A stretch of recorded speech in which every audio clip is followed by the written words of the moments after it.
Esta é mais uma aula do ciclo básico de física que trata de assuntos relacionados ao eletromagnetismo. Nessa aula nós vamos passar pela primeira parte, a respeito de lei de Ampère. Nessa aula nós vamos definir o que é a lei de Ampère e nas outras partes nós vamos tratar de alguns exemplos e ou aplicações da lei de Ampère que são importantes em outros tópicos do eletromagnetismo. Para um bom entendimento do que nós vamos falar nessa aula, é desejável um conhecimento sobre campo magnético, sobre álgebra vetorial, principalmente com relação a produtos escalares e vetoriais, tá? E conceitos básicos a respeito de integração e derivação são desejáveis.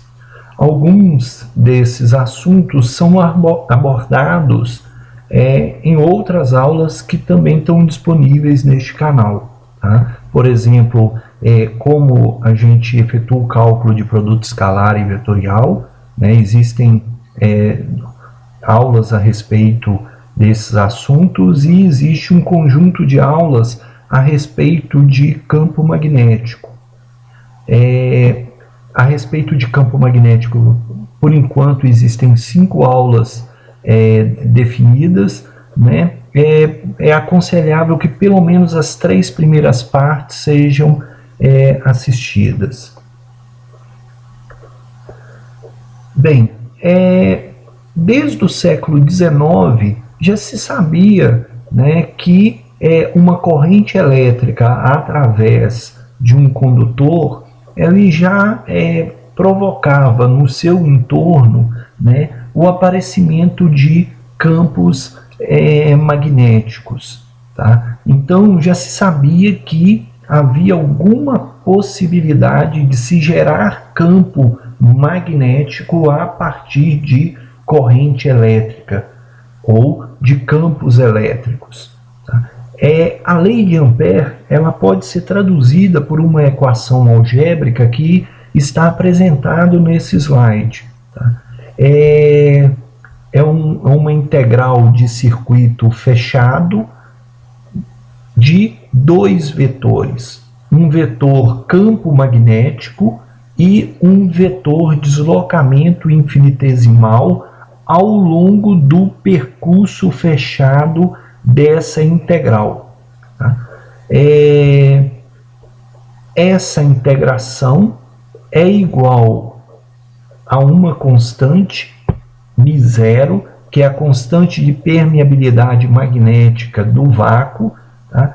E uma corrente elétrica que daqui a pouco a gente vai definir melhor o que é essa corrente elétrica, que está com um índicezinho aí, ENV, significando que é uma corrente envolvida pelo percurso definido e utilizado na integração. Essa constante μ0 é uma constante que possui dimensão, e tem o valor que está apresentado aqui nesse slide, que é 4π vezes 10 a menos 7, Tesla vezes metro por ampere. Bem, na equação, o B aqui é o campo magnético, ou algumas bibliografias chamam essa grandeza de densidade de fluxo magnético. São as 2 denominações mais normais que aparecem em bibliografias de eletromagnetismo. Alguns livros usam a definição de intensidade de campo magnético, mas a gente vai evitar utilizar essa denominação para o B, porque existe uma outra grandeza no eletromagnetismo que tem esse nome e possui um significado diferente, tá? Então, nós vamos adotar como mais adequadas campo magnético simplesmente, né, ou densidade de fluxo magnético. Tá? Esse campo magnético B, ele já foi objeto, né, de algumas aulas nossas disponíveis, né, em que, né, a gente sabe que ele pode exercer algum efeito, alguma interação, né, com cargas elétricas em movimento.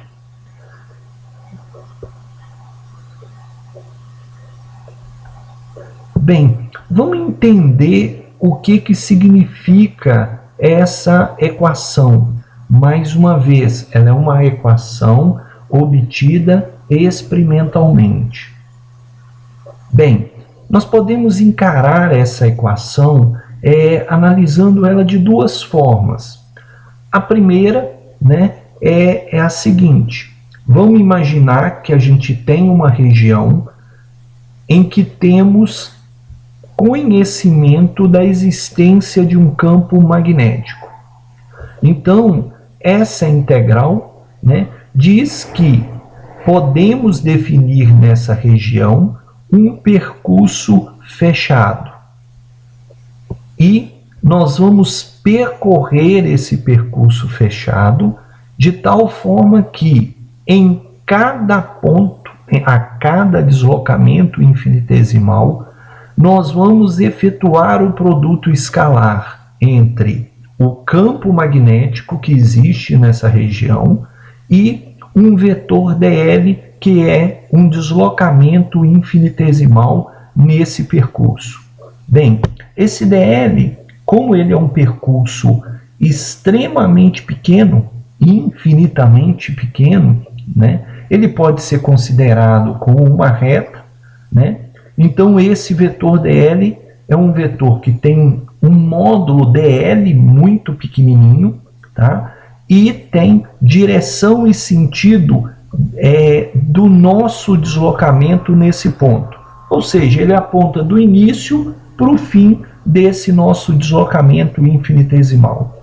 Então esse vetor dl, ele sempre vai ser um vetor, né, tangente ao nosso percurso fechado em cada ponto do percurso e sempre vai ter, né, direção e sentido, né, definidos pelo o nosso sentido escolhido para percorrer esse caminho fechado. Tá? Então o vetor dl é sempre tangente à trajetória e aponta para onde nós estamos indo. Bem, então nós vamos percorrer esse caminho fechado em cada ponto infinitesimal, a cada deslocamento infinitesimal, nós vamos calcular o produto escalar do BDL, né? O produto escalar entre o vetor campo magnético e o vetor deslocamento infinitesimal, tá? E quando nós encerrarmos, né, todo o nosso percurso, nós vamos somar, nós vamos integrar, né, todos os resultados obtidos ao longo desse deslocamento, tá? Se essa integração, tá, for diferente de zero, o que a gente vai poder entender? Que atravessando essa área delimitada pelo percurso fechado, nós temos uma corrente atravessando, que é essa corrente IENV que nós estamos chamando aqui. Ou seja, a corrente envolvida é a corrente que atravessa a seção delimitada pelo nosso percurso. Tá? No caso, o nosso percurso está no plano da imagem. Isso quer dizer que, obrigatoriamente, se essa integral for diferente de zero, nós vamos ter uma corrente, né, atravessando o plano da imagem dentro dessa região delimitada, tá, pelo nosso caminho fechado. Tá? Por isso que ela recebe o nome de corrente envolvida, ou nós estamos chamando ela de corrente envolvida. É pertinente a gente definir, né, algum sentido positivo ou negativo para facilitar a utilização da lei de Ampère. Nós vamos usar uma regra da mão direita para definir qual seria, né, um sentido de corrente positivo de acordo com o sentido que nós estamos adotando para percorrer, né, o nosso caminho fechado. Olha bem, se a gente define um caminho fechado no plano da imagem e conforme a figura aqui, nós temos duas possibilidades de percorrer esse caminho, ou no sentido horário ou no sentido anti-horário. Então, nesse caso aqui, nós escolhemos o sentido horário para percorrer, né, o nosso percurso. Então, com a mão direita, né, encurvada, meio fechada e encurvada, nós vamos colocar os dedos, né, da mão, com exceção do polegar, né, de forma que, ao girá-los, eles têm o mesmo sentido que nós escolhemos para percorrer essa corrente. Então, nesse caso aqui, ao nós colocarmos os nossos dedos da mão, né, encurvados na direção desse sentido de percurso horário e efetuarmos um giro desses dedos, tá? O nosso polegar ele vai estar entrando aqui no plano da imagem. Isso quer dizer que o sentido positivo, segundo o sentido de caminhar pelo circuito fechado, né, vai ser entrando no plano do quadro. Isso quer dizer que se a gente tiver uma corrente saindo desse plano, ele necessariamente vai ser uma corrente negativa, tá? Então, normalmente ao usar a lei de Ampère, a gente tende, né, a fazer um deslocamento, né, de forma que a gente alinhe, né, esse deslocamento com, né, o campo magnético, de formas a termos um produto escalar positivo. E aí o nosso polegar ele acaba definindo o sentido positivo de corrente para nós. Ok? Então, para ficar bem claro isso, né? Se nós efetuarmos uma integração para esse caso aqui, por exemplo, se nós acharmos, né, calcularmos essa integral e ela der um valor positivo, isso quer dizer que a corrente está entrando no plano da imagem. Se a gente efetuar o cálculo dessa integral e encontrarmos um valor negativo, quer dizer que para esse caso a corrente eventualmente vai estar saindo do plano da imagem, tá? Então, essa integração, né, vai nos definir, né, para onde que nós vamos ter corrente fluindo através dessa superfície fechada.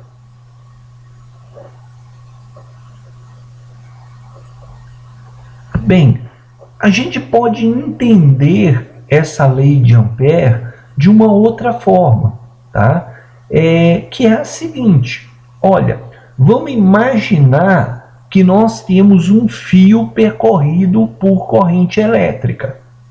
Isso quer dizer o quê? Que se eu multiplicar a corrente elétrica através do fio por uma constante, o segundo membro desta equação vai ser diferente de zero. Se o segundo membro é diferente de zero, e se eu escolhi um percurso fechado, né, de tal forma que essa corrente atravessa a seção delimitada por esse percurso, esta integral aqui, ó, ela tem que ser diferente de zero. Bem, se o meu percurso, né, o meu deslocamento, ele é diferente de zero, tá? Porque a distância percorrida por mim, ela é diferente de zero, obrigatoriamente eu tenho que ter um campo magnético na região, no entorno deste fio, tá? Então, a segunda forma da gente ler essa lei de Ampère, que normalmente é a mais encontrada nas bibliografias, é a seguinte: sempre que houver uma corrente elétrica percorrendo um condutor, obrigatoriamente nós teremos na região, no entorno desse condutor, um campo magnético, tá, relacionado com essa corrente, né? A leitura mais primária disso é, né, corrente elétrica gera campo magnético.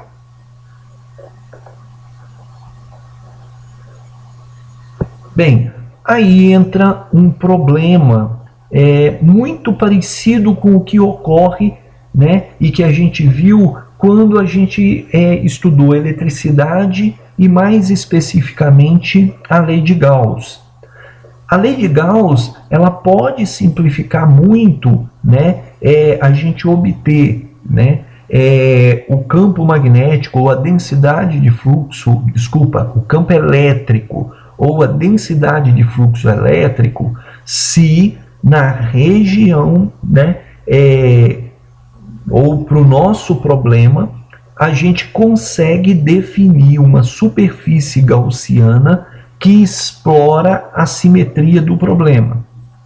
Bem, dizendo de novo, quando a gente tem a lei de Gauss, se existe a possibilidade de definirmos uma superfície gaussiana que permita explorar a superfície do problema, a integração existente na lei de Gauss vai viabilizar para a gente, né, uma forma bem simples de calcular a integral. E com isso, né, a gente vai ter um esforço muito menor para encontrarmos, né, as grandezas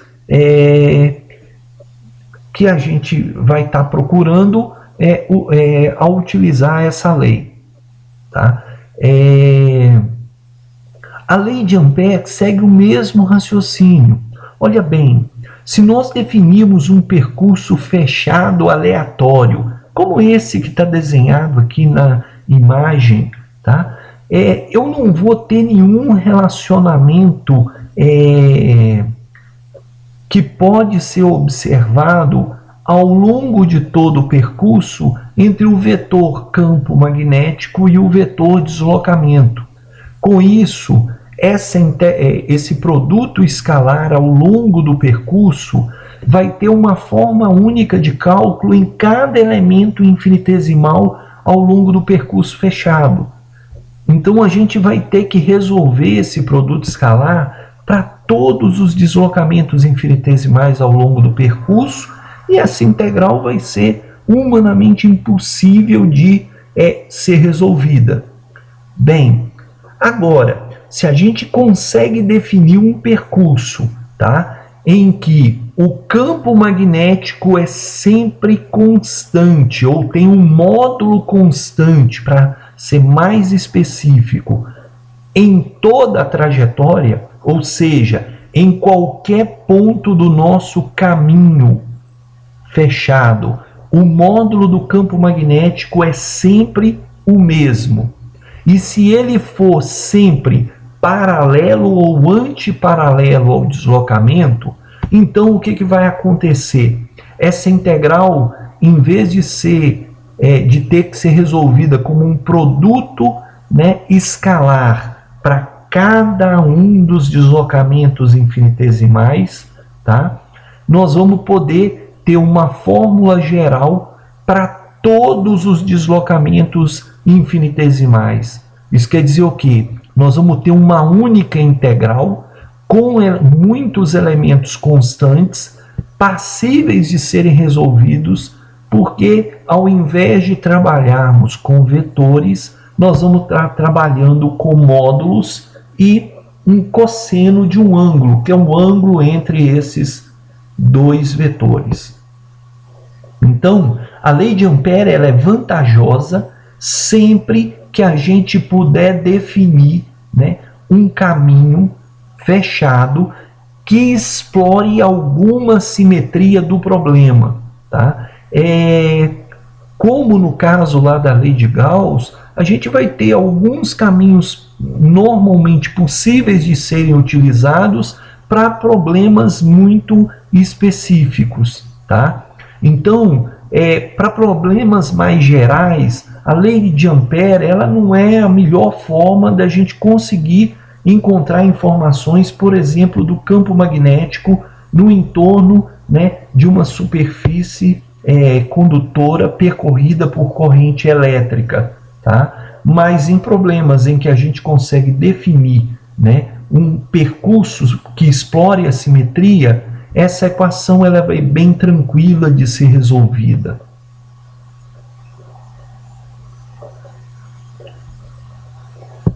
Bem, para a gente entender isso, vamos pegar um exemplo para ver primeiro como que a gente tem que definir esse percurso, porque a gente sabe que a gente precisa definir esse percurso, tá?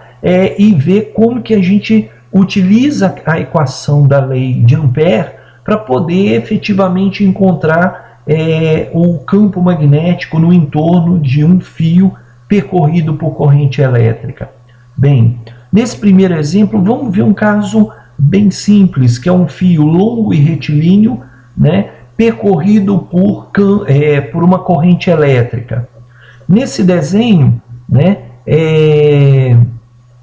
nós temos um fio longo, né, o I é a corrente que percorre esse fio, tá? No desenho de baixo, nós temos uma vista de corte, tá? Desse fio percorrido pela corrente elétrica. Então nós estamos olhando por cima esse fio aqui numa direção, né, na direção da corrente elétrica. Então nesse caso a corrente elétrica está penetrando no plano da imagem para dentro do plano da imagem. Bem, se a gente quer calcular o campo magnético no entorno do fio, a gente escolhe um ponto, né, que no caso nós estamos chamando de ponto P, no entorno nesse fio, na posição em que a gente quer obter o valor do campo magnético nesse ponto. No nosso, né, desenho, né, olhando o fio longitudinalmente, nós vamos ter o fio, vamos ter um eixo e o ponto P vai estar, né, a uma distância R do nosso fio, ok? Então R é a distância do ponto P ao fio percorrido pela corrente I. Bem, a equação ela nos diz o quê? Olha, é a corrente que percorre o fio, que nós chamamos de I, tá? Multiplicada, né, pela constante de permissividade magnética, ela tem que ser igual, né, a uma integral de percurso fechado que envolve a corrente elétrica, né, que a gente conhece. Então nós temos o nosso fio, temos que escolher ou definir um percurso fechado que envolva a corrente do nosso fio. Bem, se a gente pegar um caminho aleatório qualquer, a gente vai ter, né, sérios problemas para resolver essa integração. Então, o que a gente pode fazer? Como o nosso fio ele é circular, a gente pode definir um percurso fechado circular que envolve o nosso fio e, mais ainda, o nosso percurso, a nossa circunferência de percurso, ela é concêntrica com o fio, ou seja, o centro do caminho fechado e do fio coincidem com o mesmo eixo, o mesmo ponto, tá? Com esse percurso fechado, nós vamos ver que, né, a gente consegue definir algumas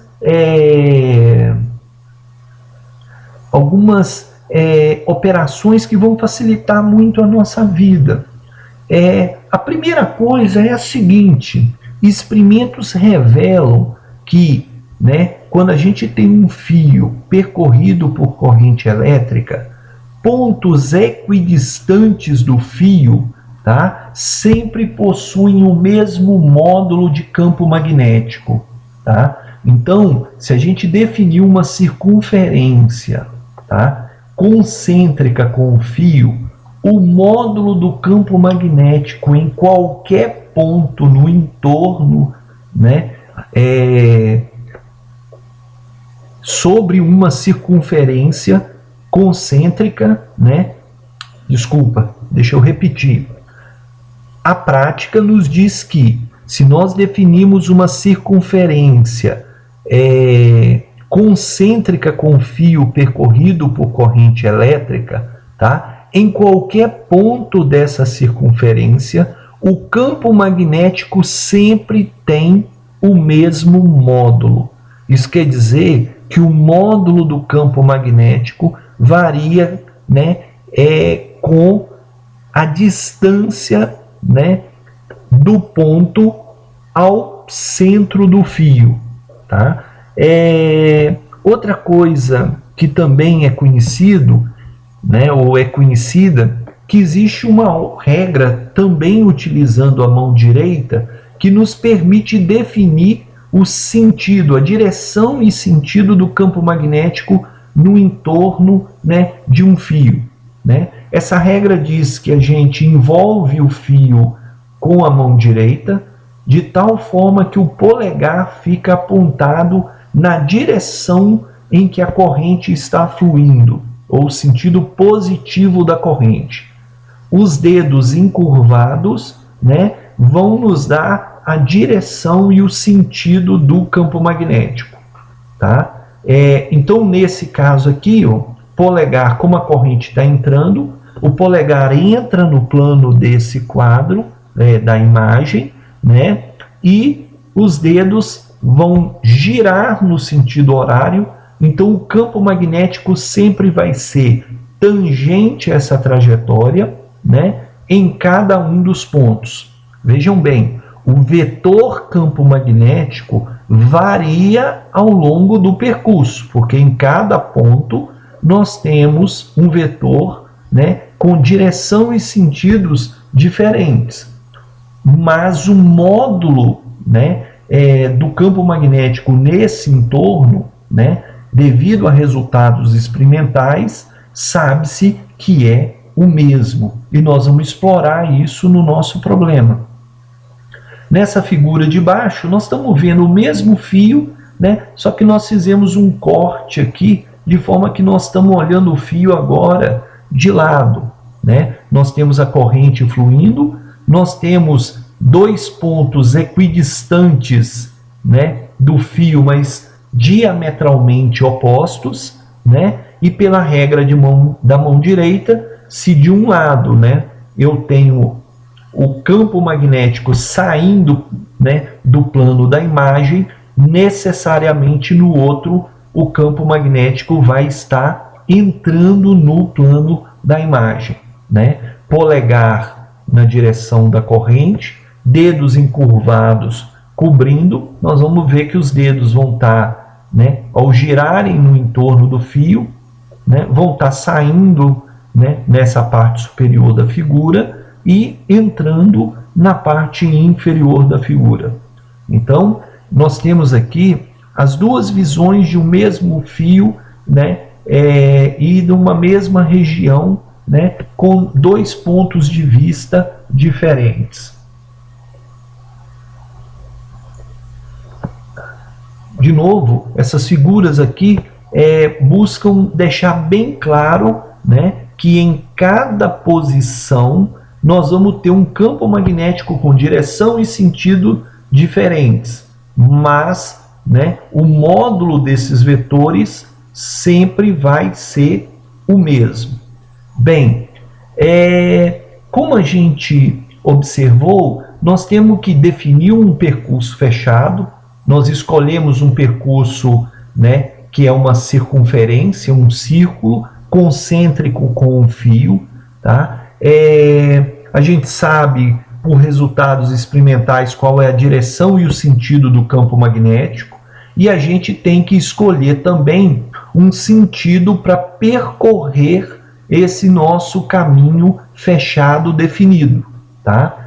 Como nós vimos anteriormente, né, dependendo da minha escolha, né, percorrer essa circunferência no sentido horário ou anti-horário vai interferir no valor da corrente, no resultado da integração.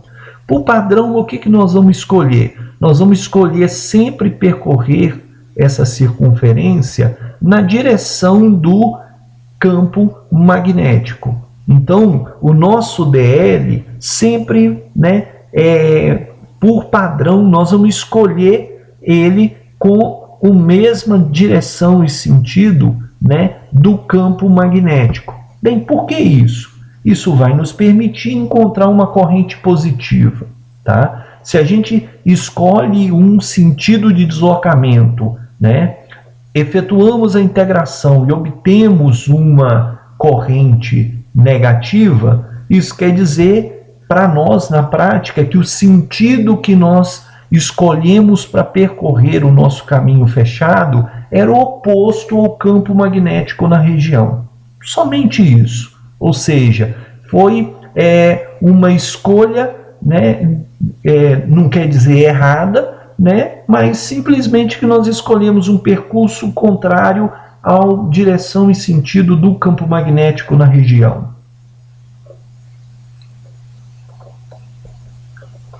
Bem, ok, né? Vamos voltar ao nosso problema anterior.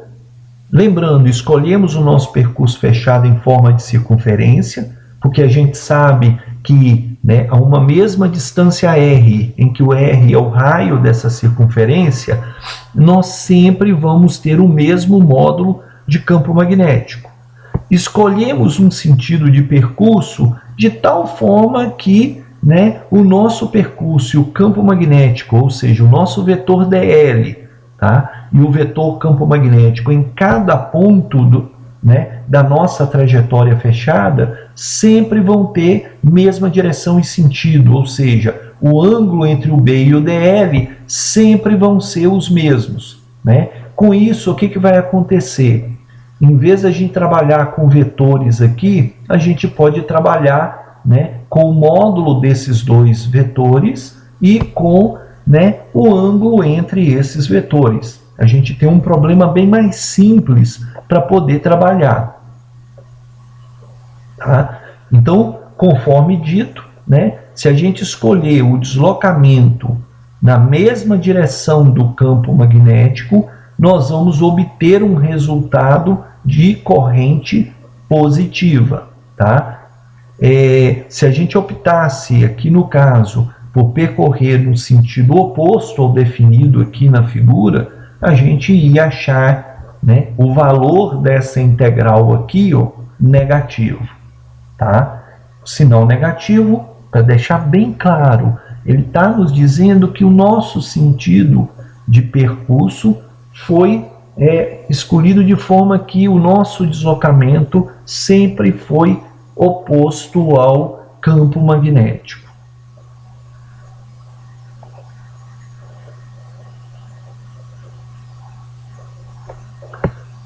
Muito bem, então escolhemos, né, um sentido de percurso de tal forma que campo magnético e o vetor deslocamento infinitesimal sempre são paralelos. Isso quer dizer que o ângulo entre os dois é 0 graus, e isso, né, o campo magnético em qualquer posição aqui sempre tem o mesmo módulo, tá? Em qualquer posição que a gente definir aqui, vamos voltar a uma figura anterior aqui, ó. Em qualquer posição dessa circunferência, o ângulo entre o DL e o campo magnético, embora os dois vetores estejam mudando de direção e sentido ao longo de todo o percurso, o ângulo entre os dois sempre vai ser 0 graus. Ou seja, o campo magnético sempre tem o mesmo módulo, o DL sempre vai ter o mesmo módulo, porque é um percurso infinitesimal de tamanho DL. Então nós estamos analisando o nosso percurso de DL em DL, e a gente pode considerar que o módulo desse DL é constante, né? E o ângulo entre os dois, independente da posição que a gente tiver calculando o produto escalar, sempre vai ser 0 graus. Com isso, o que vai acontecer? Ao invés da gente trabalhar, né, com o produto escalar dos dois vetores, né, para cada ponto, nós vamos ter um único produto escalar que vai poder ser utilizado para qualquer ponto no nosso caminho fechado. Com isso, nós podemos ter uma lei geral, uma equação geral que vale para todos os pontos do percurso. Então, em vez da gente trabalhar com, né, o produto escalar, nós podemos escrever que, né, o produto escalar de dois vetores é módulo do primeiro vetor, vezes módulo do segundo vetor, vezes o cosseno do menor ângulo entre os dois. No caso, o ângulo entre os dois vetores é 0 graus. Tá? Com isso, né, cosseno de 0 graus é 1, então nós vamos ficar com uma integral de percurso fechado BDL, né, igual a μ0 vezes I. É exatamente o que está escrito aqui. Ó, tá? Como nós escolhemos um percurso em que em qualquer ponto dele o módulo do campo magnético é sempre o mesmo, eu dizer que o módulo dele é sempre o mesmo quer dizer que nesse percurso fechado o módulo do campo magnético é constante. Se ele é uma constante, ele sai da integral. Tá? Então nós vamos ficar com a integral de dl igual a μ0 vezes I, em que I é a corrente que percorre o fio. Agora vejam bem, essa integral de dl, a gente pode assumir que ela é o seguinte, olha, soma todos os comprimentos infinitesimais ao longo do percurso fechado. Olha bem, se a gente pegar e somar todos os percursos, todos os elementos infinitesimais numa circunferência completa, a soma dos comprimentos dos nossos deslocamentos vai ser o perímetro ou o comprimento de uma circunferência completa, que é 2 vezes π vezes o raio. Tá? Então, essa integral de dl, ela é simplesmente eu pegar o comprimento de um arco de circunferência, né, com um ângulo de 2π radianos, ou 360 graus, que vai ser, né, dado por 2πr.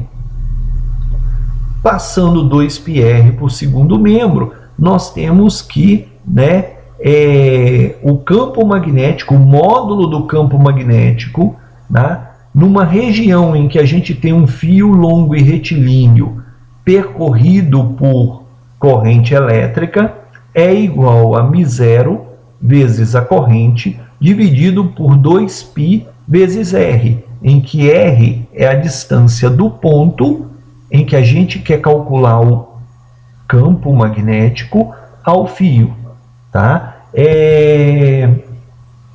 Então, essa equação que nós obtemos aqui, ó, ela nos permite calcular o campo magnético no entorno, né, de um fio. Basta que a gente defina a distância do ponto que a gente quer calcular, né, ao fio, e com isso a gente consegue saber o valor do campo magnético nessa região.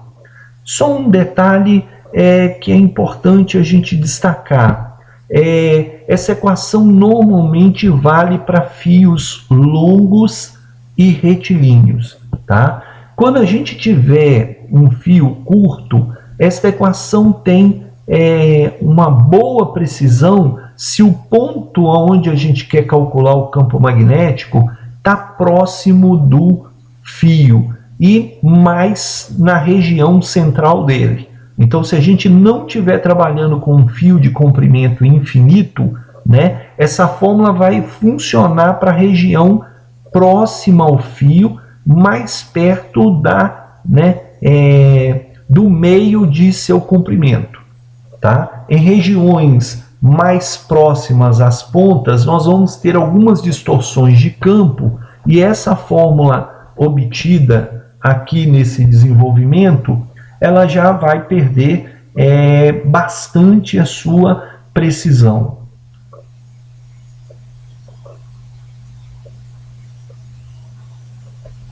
Bem, e o que ocorreria se eu quisesse calcular o campo magnético num ponto P e esse ponto P não estivesse do lado de fora do fio? Ele estaria, por exemplo, a alguma distância R, mas essa distância R do centro do fio ainda fosse no interior do fio condutor. Bem, nesse caso, o que iria acontecer?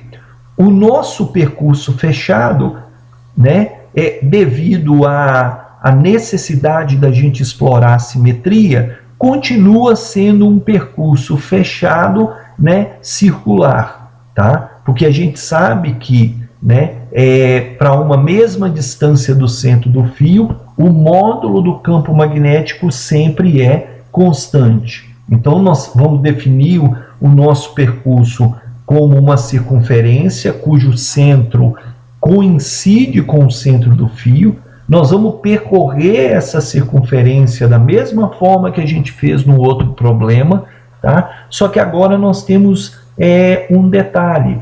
Lá na equação, a gente tem que a corrente envolvida é a corrente dentro do percurso fechado. Como no nosso caso, o nosso percurso não cobre todo o fio, dentro do nosso percurso fechado, nós vamos ter uma corrente que é uma parcela da corrente total percorrida pelo fio. Tá? Se a gente admitir que essa corrente no fio está distribuída de forma uniforme, isso quer dizer que a densidade de corrente, ou seja, a corrente por unidade de área nesse fio, ela é constante. Tá? Densidade de corrente J, como a gente viu lá nos estudos de eletricidade, é o quê? Corrente elétrica dividido pela área pela qual essa corrente está atravessando. Tá? No nosso caso, para o fio inteiro, o que nós vamos ter? A densidade corrente é a corrente I total que está percorrendo o fio, dividido pela área de seção transversal do fio, que é π vezes o raio R maiúsculo do fio ao quadrado. Então, se eu tomo o fio inteiro, a densidade corrente é a corrente total no fio dividido pela área de seção total do fio. Bem, no nosso caso, o nosso percurso cobre apenas parte da seção do fio. Então, nós vamos definir o quê? Que a densidade corrente é a corrente, que eu estou chamando aqui de I com índice R minúsculo, é a corrente dentro dessa seção delimitada pelo nosso percurso, no interior do fio, dividido pela área desse percurso, tá? Que no caso vai ser π vezes R minúsculo ao quadrado, e isso é a densidade de corrente no interior desse nosso percurso fechado. Tá? Olha bem, a gente sabe que essa corrente dentro desse percurso fechado, ela vai ser uma parcela da corrente total. Nessa figura aqui, nós temos os dois casos. Se eu pego uma seção total do fio, eu vou ter a corrente total e o raio do fio.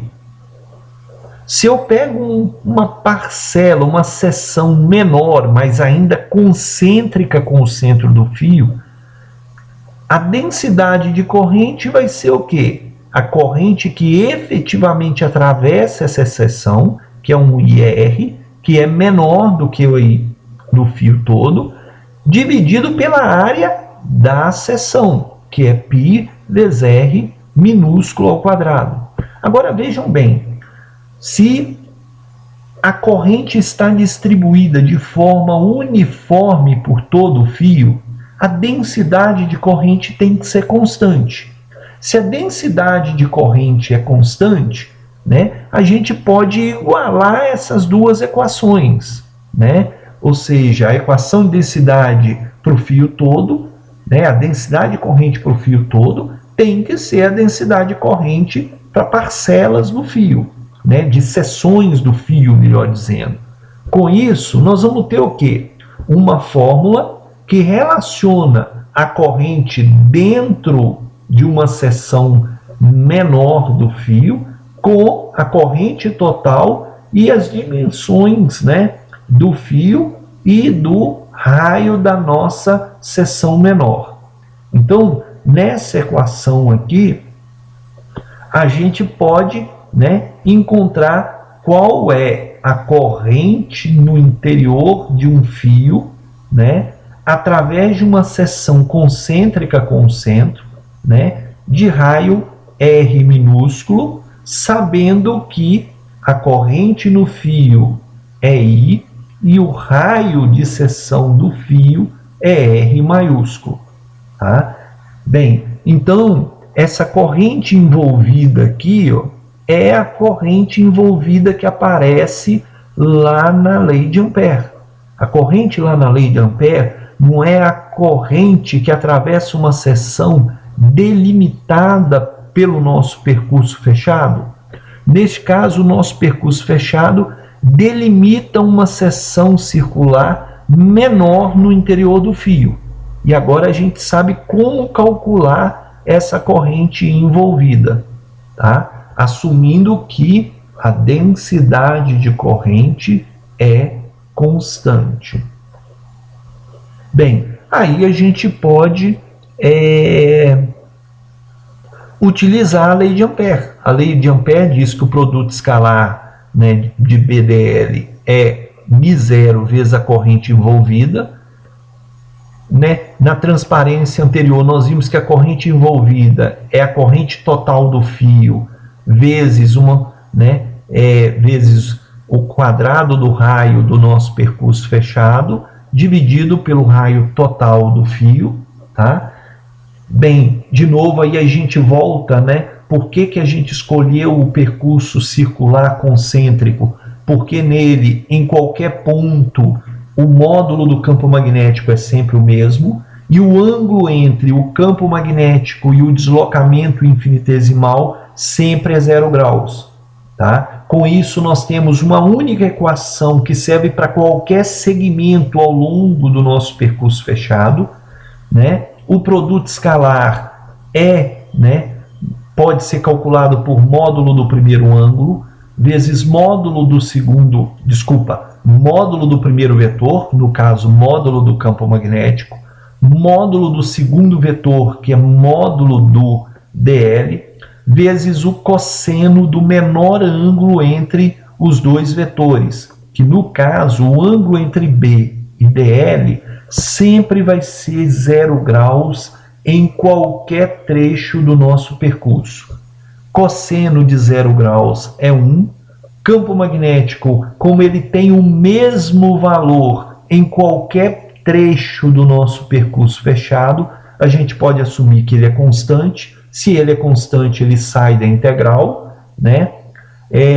Com isso, né, a nossa fórmula vai ficar com uma integral de dl, que basicamente está dizendo o seguinte: olha, soma todos os comprimentos infinitesimais de uma circunferência de raio R. Tá? Isso quer dizer o quê? A gente quer comprimento total de uma circunferência, que é o que? 2 vezes π vezes o raio. Tá? No caso, né, o raio é o raio do nosso caminho percorrido, que é um R minúsculo. Tá? Com isso, nós temos lá a equação, né, manipulando a equação obtida aqui, uma equação que nos permite calcular o campo magnético no interior de um fio.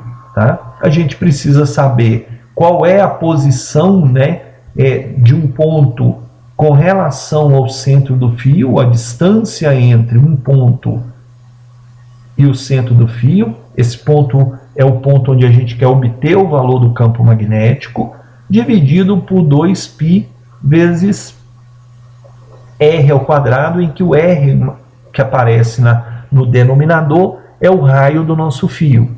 Olha bem, se a gente quiser usar essa equação para calcular o campo magnético na superfície do fio, o R minúsculo é o R maiúsculo.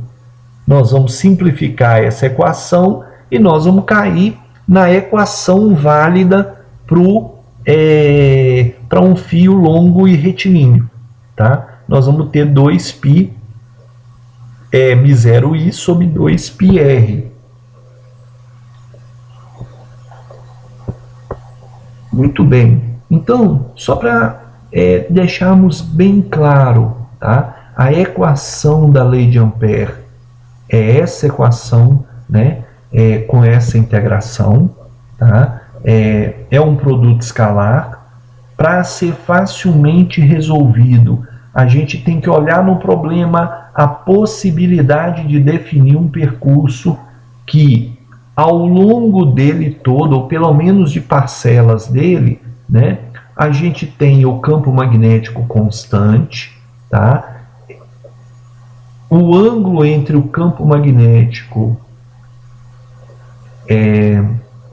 deixa eu só corrigir, tá? A gente tem que definir um percurso fechado no qual, pelo menos em partes, né, o campo magnético tenha sempre módulo constante e o ângulo entre o campo magnético e o dl sempre seja o mesmo ao longo de todo esse percurso.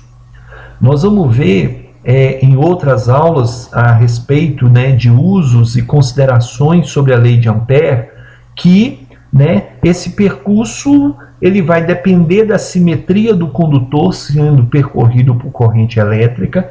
Ele nem sempre vai ser circular, né? E aí nós vamos, da mesma forma que é feito lá na lei de Gauss, nós vamos ver alguns usos que são bem específicos na bibliografia, em que é possível se utilizar a lei de Ampère, tá? De forma que esta equação ela tenha uma forma passível de ser utilizada facilmente, tá?